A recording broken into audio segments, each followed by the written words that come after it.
Olá, sejam todos bem-vindos ao ParasitoCast, o podcast oficial do Laboratório de Parasitologia Humana aqui da Universidade Estadual do Maranhão. Eu sou Emily Coelho e nos encontraremos muito por aqui.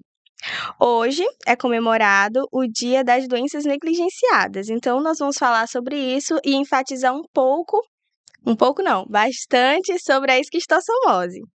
Então, as doenças negligenciadas, elas afetam milhões de pessoas, principalmente em comunidades mais vulneráveis, por falta de saneamento básico e pelo acesso limitado à saúde. E mesmo essas doenças sendo preveníveis, elas continuam impactando a vida e o bem-estar de muitas populações. O exemplo claro é a esquistossomose. Para conversar hoje, temos a honra de receber mais uma vez o nosso professor doutor Newton Souza da Silva. Silva Souza. Silva Souza. Newton Silva Souza. E ele é licenciado em Biologia, especialista em Metodologia de Ensino Superior, mestre em Biologia Animal e doutor em Biotecnologia. Atualmente, ele é professor associado da UEMA, coordenador do LPH, que é o Laboratório de Parasitologia Humana, e atua na área de saúde coletiva, com ênfase em parasitologia, especialmente no estudo da esquistossomose maçônica, que é o que nós vamos falar hoje aqui. Então, nós estamos em boas mãos. Professor, seja muito bem-vindo mais uma vez ao ParasitaCast. Obrigado, Emily. É um prazer estar aqui falando desse assunto, que é o que eu faço, que eu sempre fiz na vida. Acho que só sei fazer isso, trabalhar com parasita, esquistossomose especialmente. Bom, como sua aluna, eu posso dizer que o senhor desempenha essa função muito bem. Obrigado. Bom, para começarmos, o que são essas doenças negligenciadas e por que elas ainda representam um grande desafio para a saúde pública? Bom, mais uma vez, boa tarde a você, boa tarde a todos. As doenças negligenciadas são aquelas causadas por agentes infecciosos ou parasitários que estão relacionados com pobreza, subdesenvolvimento, falta de saneamento básico, falta de infraestrutura, por isso que elas são chamadas de negligenciadas, né? E por que que elas ocorrem? Porque nesse país nós temos ainda a falta de tudo isso, né? Do saneamento básico, de infraestrutura, especialmente no Nordeste, né? No qual estamos, na nossa região, que é carente de uma série de coisas, principalmente de trato com nossos dejetos, né, que são jogados ao ar livre ou contaminando ruas ou água, que é a origem da causa da extossomose. É a partir do momento que o homem elimina seus dejetos nas poças, nos meios líquidos. Por isso, nós temos ainda muitos anos de parasitose aí pela frente.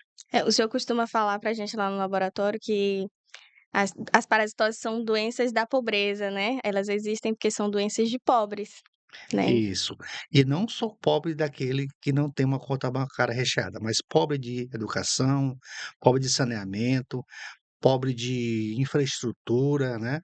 E vejam só, você pode ter uma conta bancária fraquinha ou não, nem tê-la, mas ter umas condições de higiene básicas aceitáveis. Ter tua rua saneada, não ter um lixão perto da tua casa, e você terá saúde parasitária.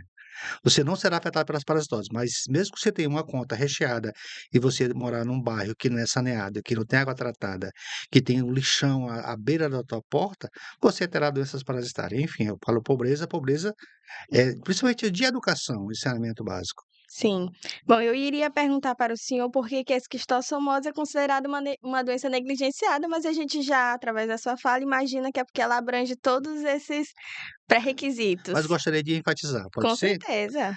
Bom, as doenças parasitárias, como por exemplo a ascaridíase, que é a parasitose mais prevalente, ou seja, a que mais acontece, ela ocorre porque o homem defeca no solo, ao ar livre. E, por algum motivo, o homem come o ovo do parasito que está nas fezes, que se encontra nas fezes. Bom, isso aí já é preocupante. Quando se fala de extossomose, o homem defeca na água, ou próximo da água, que é mais preocupante ainda, porque a água que retorna para a gente como alimento, para matar nossa sede e cumprir as funções bioquímicas que exerce no nosso corpo, né? Então, é a contaminação de água, que também é muito grave. Então, se não existisse os dejetos no meio líquido, não teríamos extossomose.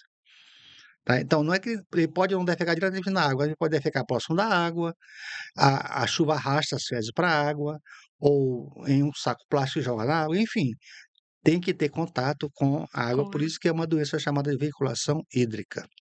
Certo. O senhor falou que o ascaris a gente é infectado através de ingerir o ovo. Ovo. E como é a transmissão da esquistossomose? Bom, a esquistossomose tem um ciclo que a gente chama de heteroxeno, que envolve mais de um hospedeiro, que pode ser o homem ou e o caramujo, né, ou é e o caramujo. O caramujo, ele é infectado pelo homem e ele retorna como a larva que infecta o homem. Tipo assim, o homem defeca na água, com as fezes do homem, a contaminação do caramujo, e após algum tempo, em média 30 dias, o caramujo elimina uma larvazinha que contamina o homem ao entrar em contato com essa água, ou para tomar banho, ou para pescar, ou para lazer, enfim, aí ele se contamina. Certo. Enfim, envolve caramujo e homem. E o homem. E aí, no caso, o caramujo serve como hospedeiro aí no meio desse ciclo. Isso, que a gente chama de hospedeiro intermediário. Então, eu iria perguntar para o senhor por que que a falta de saneamento básico, ela favorece a manutenção da esquistossomose. É, você iria, pois pergunte, eu já respondendo, tá? A falta de saneamento, vejam só, eh, todas as parasitoses, ela ocorre por falta de saneamento de alguma forma, né. Nesse caso, veja só, os dejetos que deveriam lá de sair da sua descarga do seu vaso sanitário, ir para um local, e esses dejetos serem tratados, que seria o correto, o que não acontece, tá. O homem defeca diretamente na água ou no solo próximo da água, e quando chove, no caso da Baixada, quando que tem uma característica de ser 6 meses alagado e 6 meses seco, quando alaga, a água arrasta essas fezes para o solo. Aí lá tem aliás, para o seu interior, lá para o meio líquido, e lá tem o caramujo, então o ciclo se processa ali, tá. Se as fezes do homem ficassem no meio sólido, sem contato com a água, não haveria quistossomose, haveria outras parasitoses, como as caridíase, por exemplo.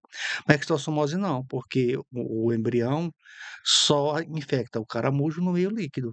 Até porque o caramujo só vive no meio líquido. É esse Sim. caramujo da Biofalária, tá? Porque tem caramujos de áreas de solo, tá? Certo, então é um caramujo específico, não é Específico. qualquer caramujo. Não é qualquer Porque caramujo. no episódio passado nós falamos sobre o acatina fúlica. Isso. Então, esse caramujo, acatina fúlica, não transmite a esquistossomose.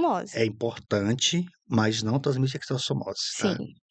muito importante, E inclusive, transmite sabermos é disso. muito importante. Inclusive, algumas pessoas imaginam que o acatina transmite a esquistossomose, assim como as apomáceas. Isso, é importante um trabalho de sensibilização que a gente faz quando vai para o campo coletar caramujo, é mostrar para a população, ribeirinha, que tem mais contato com esse caramujo, qual é de fato o caramujo que transmite a barriga d'água, porque eles se associa ao tamanho à virulência, e não é. O caramujo menorzinho, que é o Biofilaria, é mais perigoso do que o caramujo grandão, que é o acátia, aquele rajadão que Sim, todo mundo conhece, que tem lá os seus malefícios também, tá? sim. E o senhor falou barriga d'água, então vamos lá. Quais são os principais sintomas da esquistossomose? Bom, a extossomose é uma doença de evolução crônica, tá? Para você, desenvolver aquele barrigão grande que as pessoas conhecem, pela qual a doença é conhecida, são em média de 4 a 6 anos após a infecção.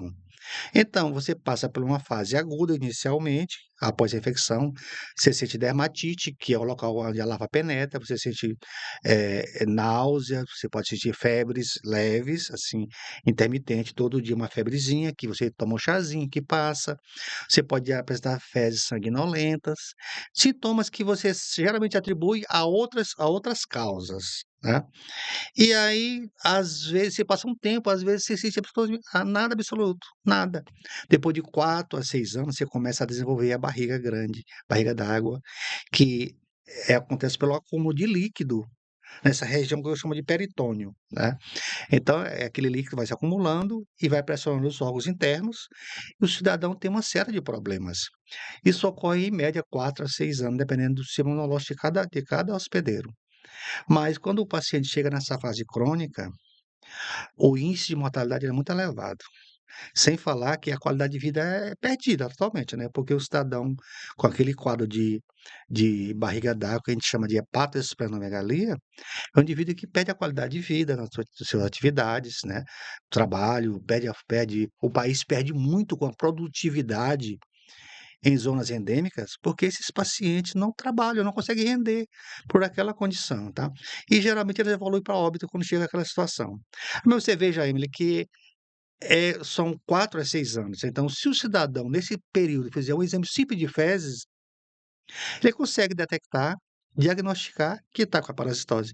E aí tratar, porque é de fácil tratamento. Na fase aguda, ou seja, no começo. Na fase crônica já é mais problemático. Certo. Bom, o senhor já respondeu uma das minhas perguntas, que eram como diagnosticar a esquistossomose. Então, é através Sim. de um exame de Sim, fezes. mas eu quero a questão de frisar outros aspectos. O diagnóstico das parasitoses, ele pode ser clínicos ou laboratoriais. O diagnóstico clínico ele é sempre mais complicado, porque os sintomas das parasitoses são comuns a outras doenças. A gente chama que são sintomas inespecíficos: náusea, vômito, diarreia, fezes sanguinolenta, que pode ser sintoma de outras parasitoses. Então, o diagnóstico clínico ele é muito complicado em parasitose, porque são sinais inespecíficos e como é uma doença de pobre, muitas vezes o paciente não sabe expressar, não tem um vocabulário que expresse o que ele está sentindo, tá. Então, fica difícil o diagnóstico clínico. O laboratorial que é o certeza, você vai fornecer fezes para o laboratório, que lá no laboratório o analista vai lá no microscópio, se olhar o ovo do Schistosoma mansoni, que é característico, ele vai dar lá a presença de ovo de mansoni, e aí está diagnosticado se está com extossomose. Certo. E na fase crônica, a barriga grande, É também mais não é difícil. difícil, porque, por exemplo, outras parasitoses como o calazar também dá o barrigão cresce também. Então, você não pode dizer que o paciente que está com a barriga grande, ele tem calazar, ele tem exossomose, pode ser calazar ou pode ser outras parasitoses. Então é sempre mais difícil, o correto mesmo é o exame laboratorial, o que é simples. Se você fizer ao longo desses 4 anos, você chega ao diagnóstico e você pode tratar com sucesso. Então, muito legal. Eu sempre aprendo muito aqui. Toda vez eu aprendo uma coisa nova. Não sabia que o calazar também causava o excesso de líquido. Sim. Então, quais complicações podem surgir quando a doença não é diagnosticada ou tratada? É só esse sintoma mesmo de excesso de líquido no abdômen do paciente? Antes eu queria corrigir um fato, tá, olha, o calazar ele aumenta o fígado e o baço, fica inchado, entendeu, né, bem líquido, é chamada hepatosplenomegalia, tá, Sim, coisa que também acontece na extossomose. Só que na extossomose, além do baço e do fígado aumentado, que eu chamo de sim. hepatosplenomegalia, eu tenho ascite, ou seja, acúmulo de líquido, Ah, tá. entendi, Sim, entendi. repita a pergunta anterior, por favor. Eh, quais as complicações que podem surgir quando a doença não é diagnosticada ou tratada logo? Olha, as doenças parasitárias, elas assim que você as contrai, você pode ter alguns caminhos. Algumas você evolui naturalmente para cura, outras você evolui logo para óbito, na fase aguda, outras você evolui para fase crônica, que da crônica para óbito, que é o caso da extossomose. Então, Sim, se você não diagnosticar, eh, fatalmente você vai evoluir para a forma crônica, daí de 4 a 6 anos, dependendo de cada indivíduo. E aí, na fase crônica, que é a fase de hepatosplenomegalia com barriga d'água, com ascite, que é a barriga d'água, você precisa além de tratar, de outras condutas, outros profissionais, porque você compromete fígado, compromete o sistema vascular, o baço, e aí talvez você precisa de mais uma equipe multidisciplinar para te recuperar. Até por isso que o óbito é muito comum em pacientes que não tratam, que vão para a fase crônica. Na fase aguda, logo no início, é tratável como a maioria das parasitoses, facilmente tratável. Quer dizer, facilmente não, é tratável, tá. Porque a medicação tem lá umas complicações que eu não quero comentar sobre medicação aqui, para não estimular a automedicação. certo. A gente falou de uma esquistossomose que a gente vê falar em todos os livros, certo? Quando a gente vai pesquisar sobre a esquistossomose, tem vários pesquisadores. Mas aqui no Maranhão, a gente tem uma área endêmica nessa doença, infelizmente. E o senhor pesquisa isso há muitos anos, e o senhor fala muito sobre a esquistossomose silvestre. Explique pra gente o que é a esquistossomose silvestre. Bom, eh, Nós temos então a exossomose que ela ocorre entre homem, caramujo, caramujo e homem, né? Homem como hospedeiro definitivo e o caramujo como intermediário, que nós chamamos de ciclo humano ou ciclo convencional, tá? Só que na Baixada nós temos um outro hospedeiro, que é um roedor. Não é qualquer roedor. É um roedor que a gente já identificou, já sabe o gênero e a espécie dele, tá? E esse roedor, ele também é hospedeiro da extossomose. Então, lá na Baixada, quando ocorre o ciclo entre o rato, esse rato específico, e o caramujo, a gente chama esse ciclo de silvestre, tá? E, e aí não teríamos problema se o ciclo silvestre fosse lá distante do homem e o ciclo humano aqui no meio urbano.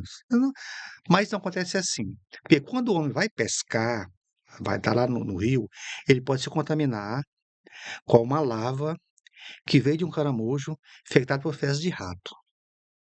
E aí ele contraía a Schistosomose silvestre. E aí ele pode ir a óbito com muito mais rapidez, porque ela é muito mais virulenta, que já fizemos teste em laboratório que prova isso, tá? Mas eu quero aqui esclarecer, Emílio, para você e para quem está nos ouvindo, que o rato, ele não transmite a Schistosomose diretamente para o homem. Sempre ele há o intermédio do caramujo. Rato, caramujo, caramujo, homem, tá? Rato não transmite Schistosomose para você. Assim como eu, homem, não transmito para você, ser humano, tá? Sim. A gente chama isso de transmissão vertical. Não existe transmissão vertical de hospedeiro definitivo para definitivo, tá? E nesse caso, o rato também é definitivo. Ele não transmite para mim, nem eu para ele. Tem sempre o caramujo no meio. Então, eu contamino o caramujo e ele me contamina. O rato contamina o caramujo e o caramujo o rato. Agora, quando eu entro adentro ao lago que tem rato, essa espécie de rato específica, eu posso pegar uma cercária, que é a larva que sai do caramujo, infectada com fezes de rato. E aí a coisa complica, tá? É isso que a gente chama de exossomose silvestre, tá? E esse rato, falando um pouquinho mais dele, ele é adaptado demais à região alagada, tá? Ele, na verdade, ele não tem só no Maranhão, na Baixada, ele tem em toda a América do Sul. Só que aqui no Maranhão, ele é adaptado à região alagada. Ele desenvolveu membranas natatórias na patinha que favorece a locomoção no meio hídrico. Então ele é adaptado. Quando ele vê um predador, o homem, ele mergulha, sai longe, e ali ele defeca e contamina os caramujos, tá?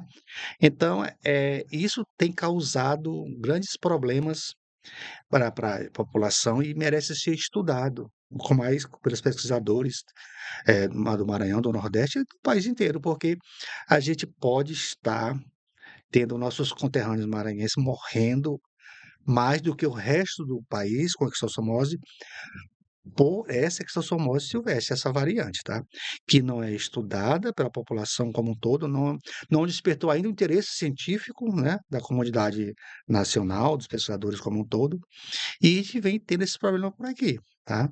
Então o óbito a Baixada talvez seja endêmica, como muitos óbitos, é bem provável que seja por causa desta exossomose silvestre. Então, o fato de ter um rato que more, que viva naquelas áreas, pode ser um caso que aumente os casos de esquistossomose naquela Potencializa área, né, demais, potencializa bastante. demais. E outra coisa, Emily, a gente quando tem um paciente com extossomose, hoje eu não tenho como identificar se ele está parasitado por silvestre ou por extossomose clássica.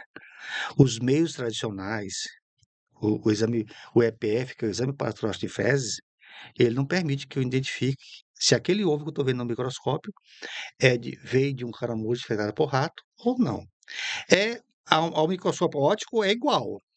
Talvez um teste de biologia molecular, um genético, mais adiante, eu poderia identificar se aquele paciente estaria com extossomose silvestre ou não.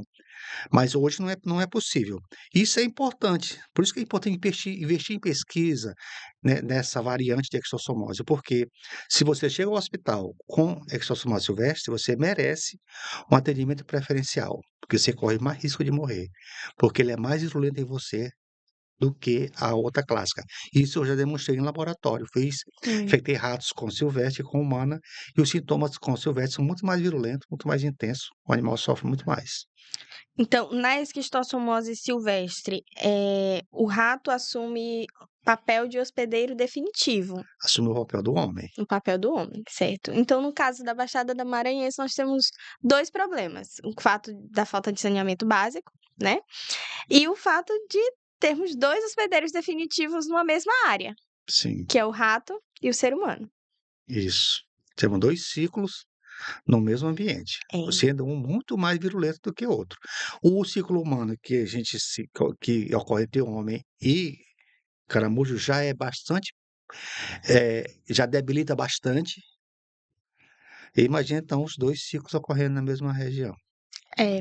E a gente esteve lá alguns meses atrás e a gente viu que as pessoas ficam muito dentro dos lagos da cidade. E aí a gente vê o esgoto indo direto para a água. E aí isso tem ligação com o fato dessas águas estarem contaminadas? Fezes indo para a água, né, que não é exclusividade da Baixada, né. É, mas a gente falando da Mas área endêmica, que é a sim, Baixada. sim. E ó, para ter exossomose, as fezes têm que chegar à água. Não importa se o homem defecou diretamente na água ou se você deu a descarga e esse esgoto correu para a água. Sim. Tá, de modo que tem que chegar lá. Ah, tá. Então o risco é o mesmo, tá. A gente costuma tratar nossas águas como se fosse um local de despejo de dejeto, uma latrina do mundo, e não é, né. Hoje você joga ao longo dos rios que corta o Maranhão, sofá velho, animal morto, tudo você descarta no rio como se ali fosse um lugar de colocar despejar as coisas que não servem mais pra gente, né, que é um grande erro, que é essa água que nos alimenta. Que chega pra gente beber é essa água que nós estamos contaminando. E o caramujo, professor, ele desempenha o mesmo papel nesse ciclo silvestre ou muda alguma coisa? Ele continua sendo o hospedeiro intermediário? Isso, não muda em nada, ele continua é o mesmo caramujo do gênero Bionfalaria, né, com 3 espécies desse gênero. Eh, a gente não tem estudos, Emily, que mostre, por exemplo, se a quistossomose no caramujo é mais virulenta do que da silvestre é mais virulenta do que a humana, no caramujo. A gente não tem estudo com o hospedeiro, invertebrado, que é o caramujo. Sim, A gente tem com o homem, que é o vertebrado, ou o rato, sim. tá.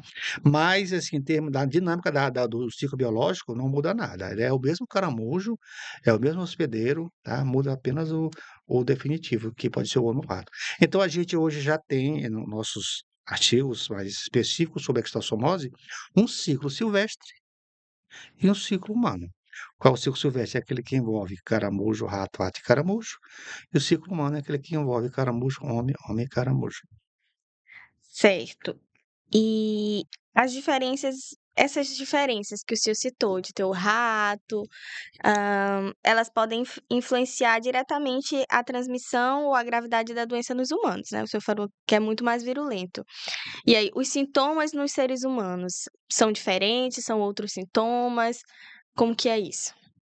Bom, em laboratório, já que eu fiz o experimento com linhagem silvestre e humana, são mais intensos o silvestre. Mas, é como eu falei, os sintomas clínicos, o diagnóstico clínico, ele é muito difícil, sabe por quê? Porque a quistossomose, ela pode ser mais virulenta ou não, dependendo de uma série de coisas, como por exemplo, estado nutricional, estado imunológico. Por exemplo, se tiver um cidadão desnutrido com a quistossomose e outro nutrido com a quistossomose, o desnutrido tem sintoma mais intenso. Sim. Então, eu só pelo clínico, eu não posso dizer eu posso atribuir que aquele que tem sinais intensos é silvestre, entendeu? Se não, Uhum. pode ser pelo estado nutricional dele, entendeu? Sim, Então tem variantes. Então por isso que eu digo a você que o diagnóstico hoje é impossível, com as condições que temos hoje, de dizer que um paciente tem silvestre e o outro tem humana, porque a gravidade pode estar associado a outros fatores, ao uso do álcool, já que o álcool compromete o fígado, então um cidadão que usa álcool frequentemente e pega a quistossomose, ele vai ter mais sintoma mais intenso do que aquele que não usa álcool. Então não posso dizer que o sintoma dele é de silvestre, se esse a intensidade está associada ao álcool. entende? É entendi. difícil o diagnóstico. Mesmo que vá para o laboratório, no microscópio não consigo identificar, tá? Nós precisamos de um método mais eficaz que identifique a silvestre, mas isso, assim, eu acho que está bem distante, porque a maioria da comunidade científica ainda não aceita que existe um ciclo silvestre de citosoma. Mas existe. Existe, mas é E uma realidade, assim, muito nossa, sabe, é, do Maranhão, muito nossa, porque esse rato ele existe, por exemplo, em Pernambuco, mas lá ele causa outros problemas, ele rói o bulbo da cana, já que o estado é um grande plantador de cana-de-açúcar, produtor de sim, álcool e açúcar, então o prejuízo lá é diferente do nosso. Então é uma coisa muito regional, muito nossa, então nós, pesquisadores maranhenses, temos de nos debruçar sobre o assunto, para publicar e fazer a comunidade científica, entender que esse ciclo existe real.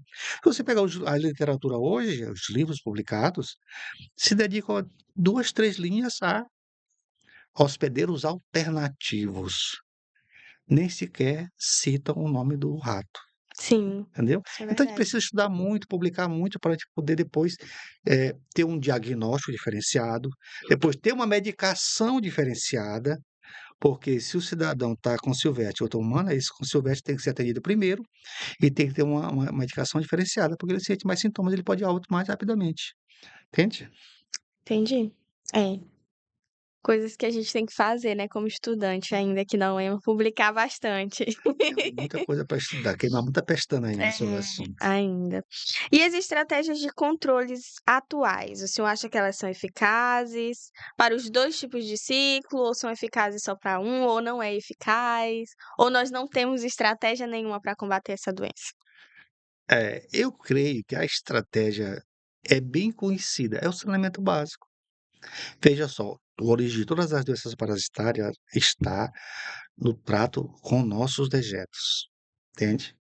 Porque se nossos dejetos, fezes especialmente, fosse, eh acondicionado num local que não chegasse ao contato nem do homem, nem com a água, nem com o solo, não haveriam as parasitoses. Boa parte das parasitoses não existiria. Então, os métodos são conhecidos, mas como nós carecemos dessa infraestrutura, desse saneamento básico, a gente vai continuar com parasitose, tá?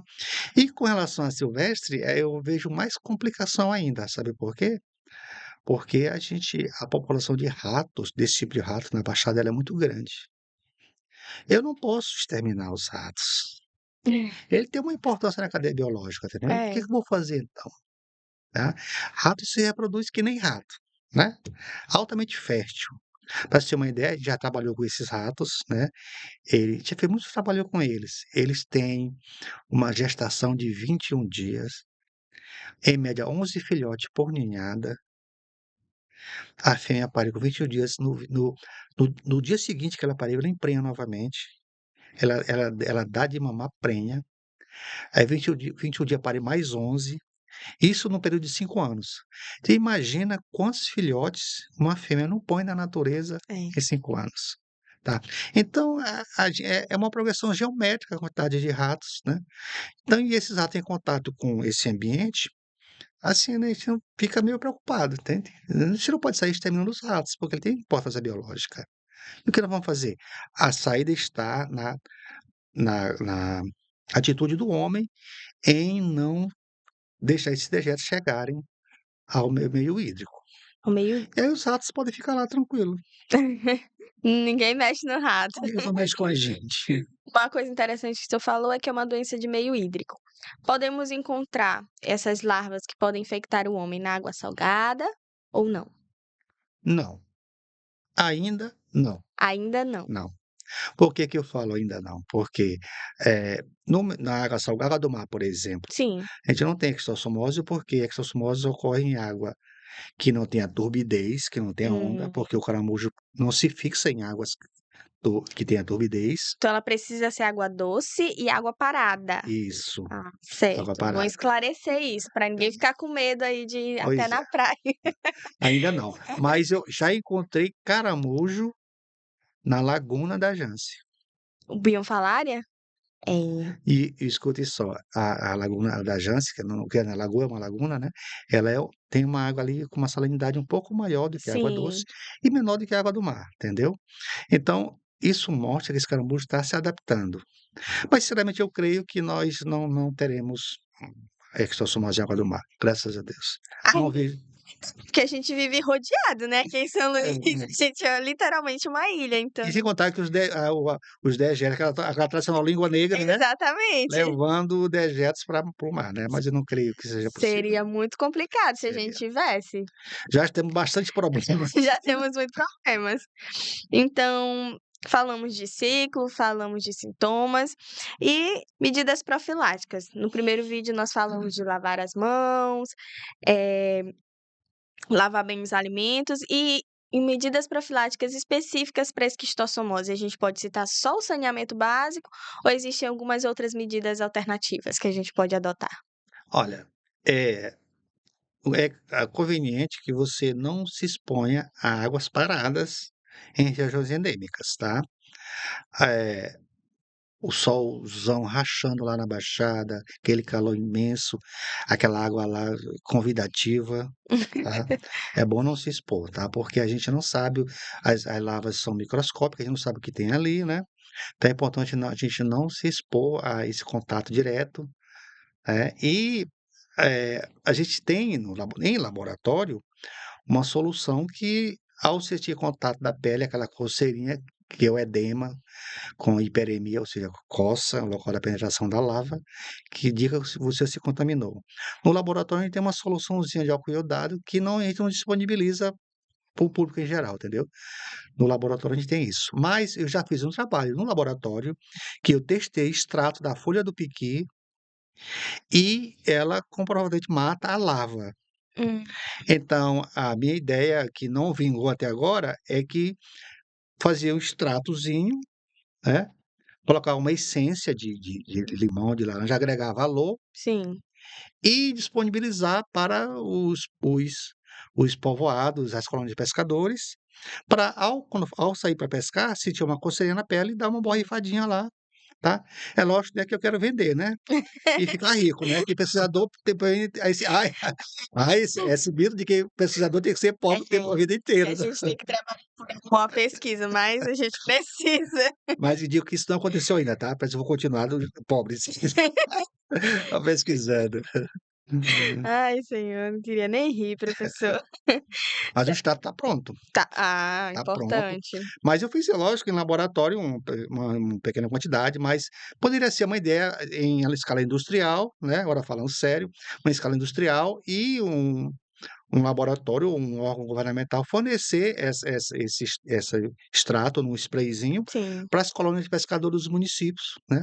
E os pescadores, ao sentirem contato com a água contaminada e sentir que houve penetração da lava pela coceirinha lá, pelo calombinho, o edema, dava um spray e matava a lava, tá. É uma ideia que, ainda não foi posta em prática, mas o protótipo está pronto. A prevenção, né, a prevenção sempre é o melhor caminho para Isso. tratar qualquer tipo de doença, né, então e no Instagram, a gente tem um quadro onde a gente chama as pessoas a participarem com a gente, né, Uhum. igual no primeiro episódio que o senhor esteve aqui com a gente. Sim. E as pessoas têm dúvidas, e aí elas perguntaram se qualquer rato pode transmitir a esquistossomose. Não, não.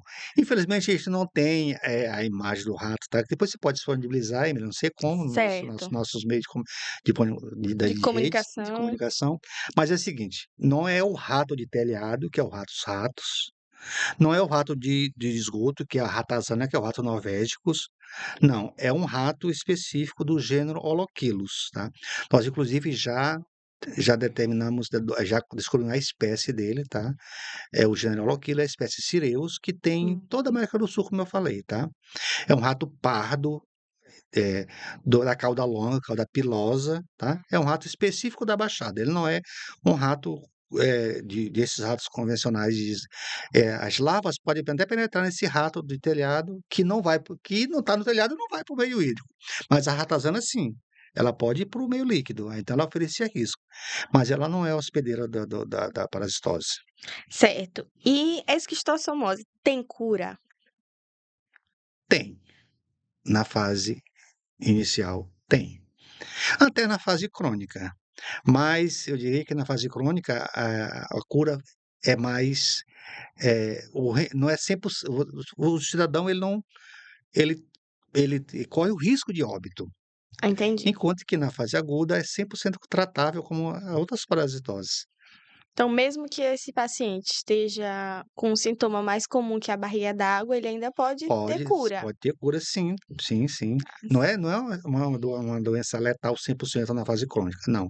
Ela é tratável, mas eu diria que o tratamento é mais diferenciado, porque você tem outros órgãos comprometidos, né, Sim. provavelmente você precisa de um hepatologista, de um nefrologista, outros profissionais para ajudar na recuperação, enquanto que na fase aguda, com a medicação simples para antiparasitária resolveria o problema. Então, qualquer sintoma é melhor ir logo no médico, não esperar muito tempo, não.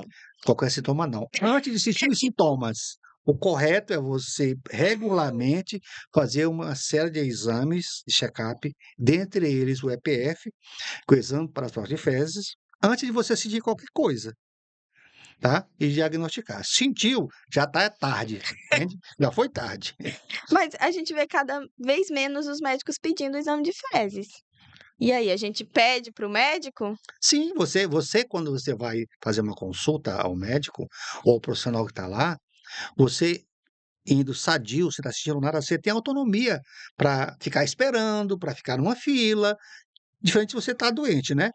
Então e você pode solicitar. Você vê a lista lá de exames, não tem o EPF, fala: "Doutor, você pode botar o EPF aqui?" Ele vai Ah, perguntar: "Por quê?" "Não, porque eu gosto faz tempo que eu não faço, eu estou indo em zonas endêmicas, eu gostaria de fazer meu exame de fezes." Então ele vai adicionar lá. porque eu assisti o Parasitocast e eu vi a dica do professor, então você já sabe, foi no médico, Pode solicitar sim. pode Agora solicitar. é importante que você tenha conhecimento, por que você quer, tá, tá solicitando. Você deve fazer isso anualmente, tá. E se você não fez nesse ano, é importante você fazer. E outra coisa, você adotar isso como prática, tá, Emily. Escolha um dia do ano para você fazer um check-up. Pode ser o mês do seu aniversário, tá. Deixa você ficar esperando aquele presente e tal, você lhe dê o presente que é um check-up, e faça alguns exames que são obrigatórios, como glicemia, que é a glicose de jejum, o EPF, o exame de urina, hemograma, lipidograma, esses exames que nos dão garantia de 1 ano de vida. Se fizer dar ok, você pode carimbar, vou viver 1 ano bem. Aí no próximo ano você repete, aí você ganha mais 1 ano, entendeu? Rapaz, mas eu já perdi muitos anos. Mas há tempo para recuperar. É, sempre tem. E uma pergunta muito interessante foi: se eu tirar o líquido da barriga, cura a esquistossomose? Não. Não, porque o líquido que acumula na região peritoneal, que leva o nome da doença, que é a barriga d'água, Sim. ele é causado pelo parasita, os ovos do parasito. Você tira aquele líquido, faz uma punção, você tem um alívio ali de alguns dias ou meses. Mas o líquido vai voltar, porque a causa da origem continua lá, Hum, entende? Não resolve. Eu diria que daria um um um alívio alívio, mas um para o paliativo, um paciente. alívio ali por alguns dias ou meses, mas não resolveria o problema. Você teria que tratar a origem daquele líquido ali, sabe? Certo. E o senhor tem alguma coisa mais a acrescentar sobre a esquistossomose que o senhor queira enfatizar, Tenho. nos lembrar? Pode falar. Eu estava esperando você me dar a chance de falar. Então, pessoal, e como eu falei de um assunto novo aqui para muita gente, a questão do rato, eu quero enfatizar que o rato, tá, Emily, ele não transmite a doença para a gente diretamente, tá? Sim, Não é como leptospirose, por exemplo, que é pela urina do rato. Não. O rato, ele contamina o caramujo e o caramujo pode me contaminar, tá? Então não é verdade que o rato transmita como hóspede definitivo. Transmita para mim que eu sou definitivo, ou seja, eu chamo de transmissão vertical, não existe. sim. Nem eu transmito para você, nem você para mim, nem o rato para o rato, nem o rato para mim, nem eu para o rato, tá? É importante frisar isso. Isso como é um assunto bastante novo, tá? Você talvez não, livro você não vai encontrar, alguns artigos a gente tem publicado sobre o assunto, né? Sim, Se você entrar lá, fazer uma pesquisa lá com o nome do professor Neudo, você vai achar alguns artigos que a gente já publicou. bem pouquinhos. Mas, assim, é um assunto muito novo e como é novo pode gerar algumas desconfiança, insegurança, algumas fake news, mas eu quero esclarecer isso, tá, pessoal. uma parasitose que tem um ciclo parecido com a humana, Sim. sem que ser caramujo. Então o risco para a gente não é o rato, é o caramujo, tá? Só para enfatizar.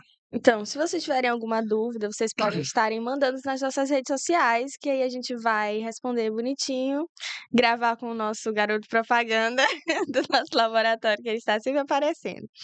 E assim a gente chega ao fim de mais um episódio. Se eu tenho mais alguma coisa para falar, para deixar Acho que eu já claro. falei demais, gente.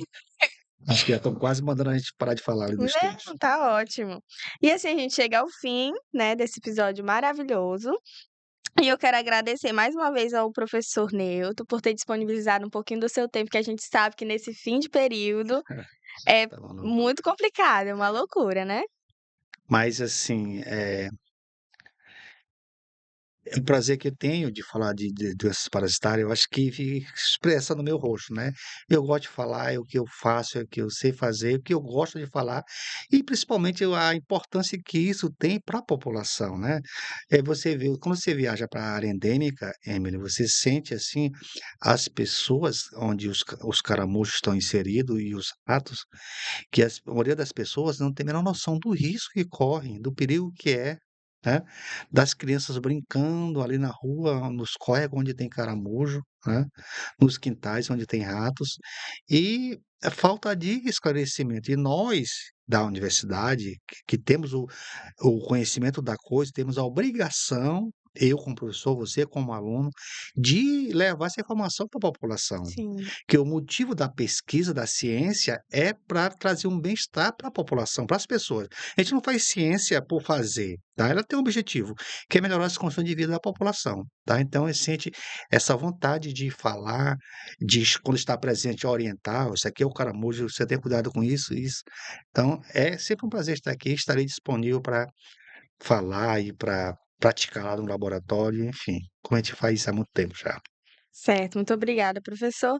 E essa é a nossa intenção. A intenção do Parasitocast é levar informações para toda a comunidade daquilo que nós fazemos em laboratório, né? Porque a ciência vai além do laboratório, que a gente Isso. sempre fala, né, lá no LPH. E a gente espera que esse episódio chegue lá na área da Baixada Maranhense, que as pessoas consigam assistir e aprender um pouquinho mais, porque nós já fizemos muitos trabalhos de extensão nessas áreas, né? Então a gente espera que chegue até você aí da sua casa, que você assista até o final e aprenda com a gente. E você que ficou conosco até aqui, o meu muito obrigada. Continue com a gente nos próximos episódios, porque a gente ainda tem muita coisa para descobrir por aqui. Eu sou a Emily Coelho e esse foi o Parasitocast, onde a ciência e a curiosidade caminham lado a lado. Beijo, tchau, tchau.